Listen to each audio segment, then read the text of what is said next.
नमस्कार, बात बोलेगी में आपका स्वागत है। मैं हूं आपका मित्र साथी हमदर्द मुकेश कुमार।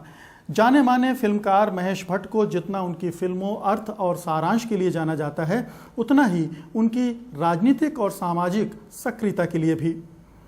ये कहा जाए कि फिल्म इंडस्ट्री में अगर किसी भी विषय पर सबसे ज़्यादा बढ़ चढ़कर कोई बोलता है तो वो महेश भट्ट हैं, तो ये ज़्यादती नहीं होगी। महेश भट्ट लालू प्रसाद यादव के फैन भी रहे हैं, मगर इन दिनों वे कांग्रेस के लिए चुनाव प्रचार कर रहे हैं। आज बात बोलेगी में वही हमारे मेहमान भी हैं, तो आइए उनसे पूछते हैं कि बिहार में उनके चुनाव प्रचार के अनुभव कैसे रहे हैं। बात बोलेगी में आपका स्वागत है। भट्ट साहब, आप कांग्रेस के लिए प्रचार कर रहे हैं, आपको हम लालू यादव के फ़ैन के तौर पर भी जानते हैं।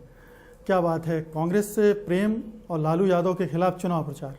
देखिए, मैं कांग्रेस की जो सोच है, बचपन में मेरी माँ जो एक मुसलमान खातून थी और मेरे पिता जो थे एक नागर ब्राह्मण थे, तो उस घर में मेरी माँ ने मुझे एक बात कही थी जो मुझे आज भी याद है।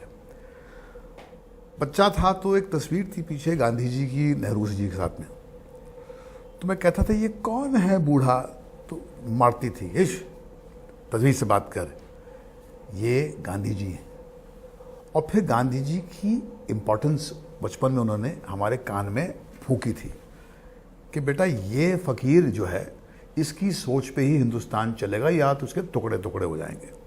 माँ की बात कहाँ समझ में आती बचपन में। ज़िंदगी की धूप में जब झुलसे, जब बाबरी मस्जिद को डिमोलिश किया, खून बहा, तो अपनी ज़िंदगी में हमको एक बात समझ में आ गई कि उस मिली जुली तहजीब, वो सेकुलरिज्म से अगर हिंदुस्तान का दामन कहीं छूटा तो हिंदुस्तान के टुकड़े टुकड़े हो जाएंगे।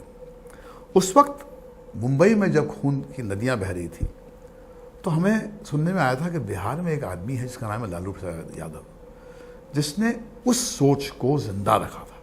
उसने किसी पर क्या का बाल बाका नहीं होने दिया था, तो हम उसके मुरीद हो गए थे उस सोच के जी। तो हम उस सोच के कायल हैं। हम सेकुलरिज्म को जो सपोर्ट करता है, जो उसको असलियत में कन्वर्ट करता है, जो उसको जीता है और उसके लिए मर जाता है, जैसे गांधी जी मर गए थे उसके लिए, उसको हम झुक के सलाम करते हैं। और हमको लगता है कि हम अपने आप पे उपकार कर रहे हैं जब हम ऐसी सोच को सपोर्ट करते हैं, क्योंकि हमारी आने वाली नस्लें अगर पलेंगी तो इस सोच पे पलेंगी, नहीं तो टुकड़े टुकड़े जाएंगे। कांग्रेस के अंदर वो जज्बा है। सोनिया गांधी के रोम रोम से एक बात कम्युनिकेट होती है मुझे,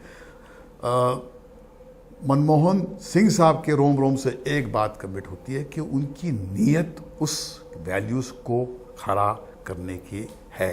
क्या लालू यादव में वो आपको अब नहीं दिखलाई दे रहा है?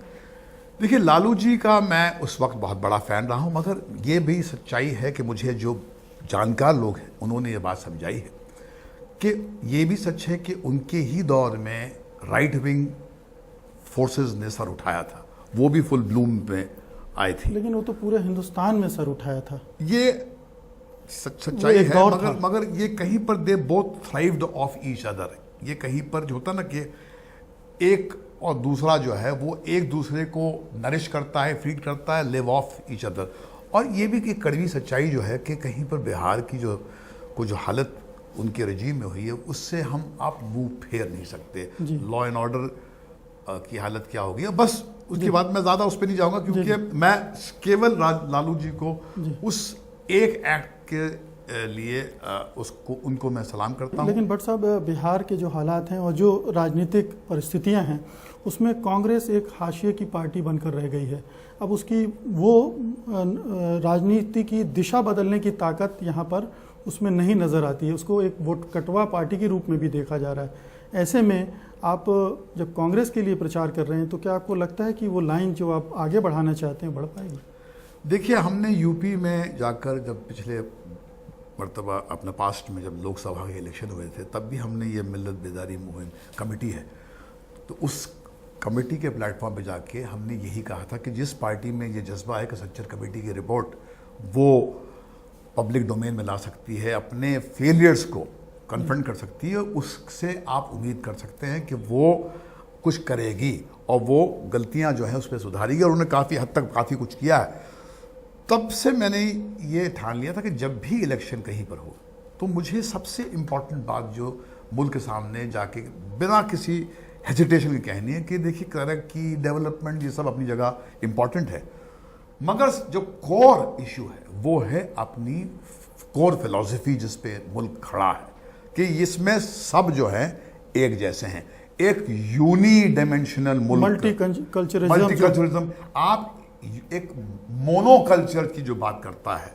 और मुझे नीतीश जी से भी शिकायत यही है कि आप कहने के लिए आप बनते हैं सेक्युलर, मगर आपका फिर एक ऐसी पार्टी के साथ में उठना बैठना है जिसने लगातार बार बार 92, 93 में मुल्क का बंटवारा हुआ था जहनी लेवल पे और दिमाग। लेकिन नीतीश जी का दावा यह है कि पिछले 5 सालों में यहाँ पर सांप्रदायिक सद्भाव कायम रहा, कोई दंगा नहीं हुआ और उन्होंने बीजेपी को कंटेन करके रखा। अरे क्योंकि भैया वो आपके साथ में पावर में है, वो क्यों करेंगे?